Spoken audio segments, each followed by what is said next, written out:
Oo, wala. 360 naman yan. Ikot. Doon ako natutuwa yung mga creeper na yun.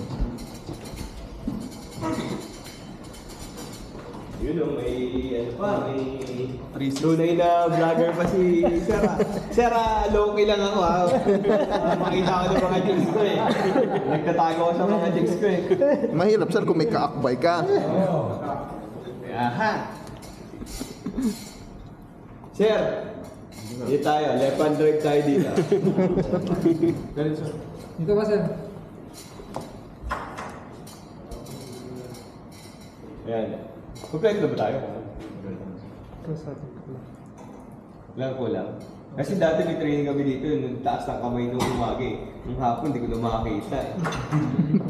Okay, so simula tayo sa wrench natin. I'm sure very familiar na kayo dito, no? Sa wrench. Pero dito nagsimula sa rigid. No? Unang-unang product, no? Modern invention ni rigid is yung wrench, no? Modern pipe wrench, no? So, kung makikita nyo sa mga hardware, maraming nagtatry gumaya nito, lalo nitong kulay na to.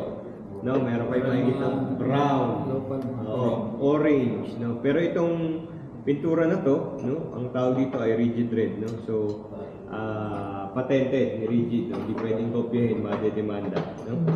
So, may blue talaga. Sige sir, pambuhat ako sir. Tapos papasa na lang sa kanila.